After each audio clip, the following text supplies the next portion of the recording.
एसिमेट्रिकली बात करना है। मतलब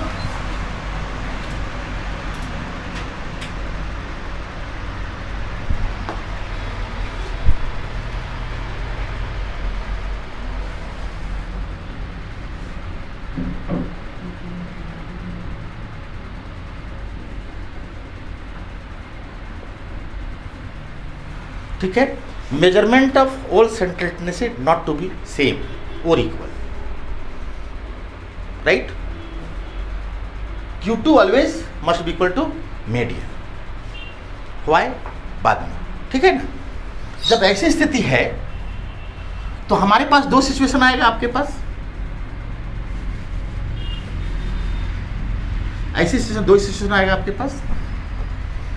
इस केस में हमारा एक्सपेरेंस होगा, experience can not be zero, और beta two more than less than equal to 3, more than और less than equal to 0, sorry 3, kurtosis less than और मोर देन इक्वल टू 3 आएगा आपको। इस केस में अगर हम बात करते हैं तो इसमें हम लोग बोलते हैं, इसको हम लोग बोलते हैं कि अगर बेसिकली हम लोग दिखाएंगे एक्स बार बड़ा हो सकता है एम एंड जेड,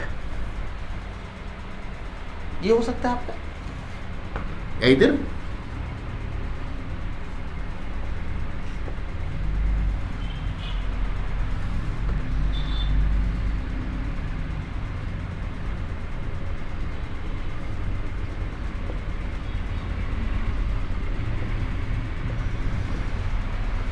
ठीक है। हम लोग बोल सकते हैं इसको दैट इज ए पॉजिटिव एस्क्वायरनेस, धनात्मक विषमता बोलते हैं पॉजिटिव एस्क्वायरनेस, और ये है नेगेटिव एस्क्वायरनेस। और पॉजिटिव एस्क्वायरनेस का मतलब बीटा 2 जो होगा हमेशा बड़ा होगा 3 से। पॉजिटिव एस्क्वायरनेस है तो बीटा 2 हमेशा होगा इक्वल टू 3, और पॉजिटिव एस्क्वायरनेस है, ठीक है ना। हम लोग जब भी बात करते हैं पॉजिटिव एस्क्वायरनेस है तो बीटा 2 जो होगा आपको बराबर 3 होगा, और ये हमेशा पॉइसन डिस्ट्रीब्यूशन शो करेगा।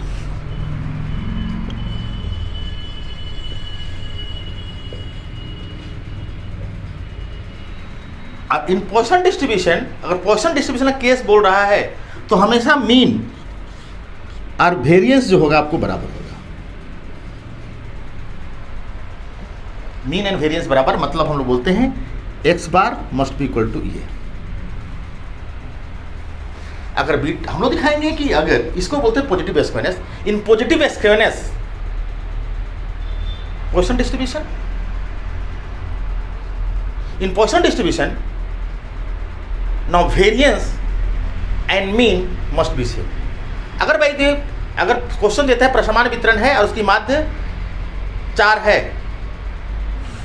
ठीक है, तो स्टैंडर्ड डिवीजन क्या होगा? तो स्टैंडर्ड डिवीजन उसका रूट निकल जाएगा, क्योंकि आप पढ़े ना म्यू इक्वल टू वेरिएंस ये बराबर 4, तो ये स्टैंडर्ड डिवीजन बराबर 4 का रूट 2, ठीक। और अगर वेरिएंस पूछता तो 4 ही होगा। तो कभी कभी हम लोग दिस सिचुएशन नाउ मीन और variance same if distribution as Poisson, जो हम लोग जब प्रोबेबिलिटी डिस्ट्रीब्यूशन पढ़ाएंगे उसमें आपको बताएंगे, इसलिए कभी भी इस केस में हम लोग नहीं निकालते हैं, राइट ना। ऐसे हम लोग मीन बराबर हम लोग पढ़ेंगे, बाइनोमियल डिस्ट्रीब्यूशन पढ़ेंगे बाद में। इन बाइनोमियल डिस्ट्रीब्यूशन पढ़ेंगे हम लोग, म्यू बराबर NP होता है एंड वेरिएंस बराबर होता है NPQ। ये वेरिएंस है, वेरिएंस बराबर NPQ इन बाइनोमियल डिस्ट्रीब्यूशन, जो हम लोग बताएंगे बाद में, प्रोबेबिलिटी डिस्ट्रीब्यूशन पढ़ाएंगे उस समय। अभी यहाँ पर लौटते हैं।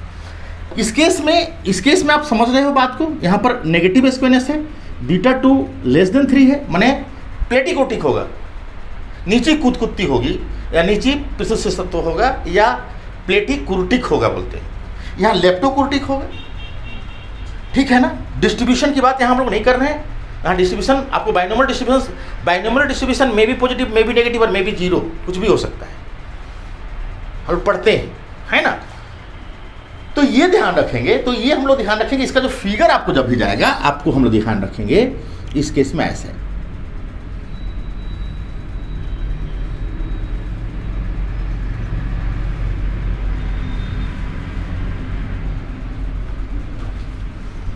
दिख रहा है आपके पास, that is a leftward skewness, negative skewness as well as leftward skewness. जब इसको हम लोग बात करेंगे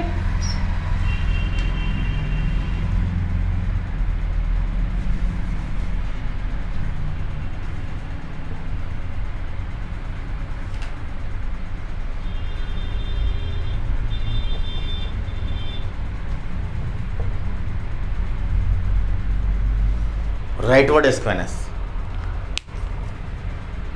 ठीक है, राइटवर्ड स्क्वेनेस। नाउ हम लोग दिखाएंगे स्क्वेनेस पॉजिटिव और negative, frequency distribution as asymmetrical, मतलब measurement of all central tendency never to be equal.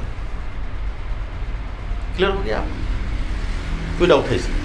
Sir जो एसिमेट्रिकल जो डिस्ट्रीब्यूशन है क्या उसी को बाइनोमियल डिस्ट्रीब्यूशन बोला? नहीं ना, बाइनोमियल डिस्ट्रीब्यूशन बेसिकली दिखाएंगे कि आपको जब हम पढ़ाएंगे ना तो may be positive, may be negative और जीरो, और जब पॉजिटिव नेगेटिव दोनों करें तो कहीं ना कहीं जीरो भी तो आएगा। इसलिए binomial always refers to the normal और पोजीशन बोथ। अच्छा, मतलब बाइनोमियल डिस्ट्रीब्यूशन है तो ये हाँ, हम लोगों को क्लियर नहीं है कि नॉर्मल है कि पोजीशन है। हाँ, अगर इन बाइनोमियल डिस्ट्रीब्यूशन हम लोग बोलते हैं Poisson distribution is limiting form of binomial distribution. P tends to zero और N tends to infinity. P tends to मतलब probability of success is very smallest, ये P टेंस टू जीरो बोलते हैं, probability of success is very smallest. Now Poisson distribution, और Poisson distribution that mean positive skewness है। जब positive और negative की बात करेंगे तो कहीं ना कहीं जीरो तो आएगा ना, इसलिए binomial distribution refers to the Poisson और normal both. In binomial distribution, probability of success and failure must be same, refers to the normal distribution. But in binomial distribution, probability of success is very small, and probability of failure is very large. That is a Poisson distribution. So binomial distribution may be Poisson or may be normal. ठीक है? अगर n tends to infinity और p tends to zero, that means binomial distribution always refers to the Poisson, and probability of success and failure must be same, or probability of success and failure must be equal to half. P Q बराबर 1 होगा ना, तो क्या होगा? Half ही होगा। जब P और Q बराबर है अल्टीमेट हाफ होगा। तो अगर कोई भी कभी बाइनोमियल डिस्ट्रीब्यूशन में probability of success and failure बराबर हो रहा है तो उस केस में हम लोग बात करेंगे ये क्या है? Normal distribution. तो ये भी आपको रेस करेगा, जो हम प्रोबेबिलिटी डिस्ट्रीब्यूशन पढ़ाएंगे उसमें आपको जोड़ेंगे। अभी बस खाली अभी इतना जानना है, symmetrical distribution that mean positive skewness और negative skewness. Positive skewness that means mean higher होगा, मोड लोवेस्ट होगा, या मोड हाईएस्ट होगा, मीन लोवेस्ट होगा। बीच में क्या होगा? हमेशा मीडियन होगा।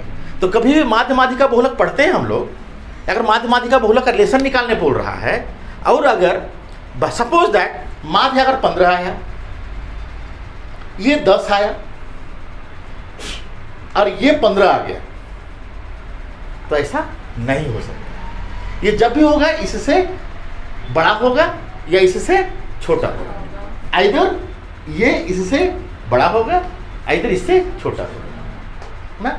तो कभी भी हम लोग पढ़ते थे, जब ग्रीसो ने बोलते थे find mean median and mode, तो हम लोग चेक ही नहीं करते थे कि कौन बड़ा और कौन छोटा। तो एरर तो वहाँ भी था ना हम लोग का उस समय।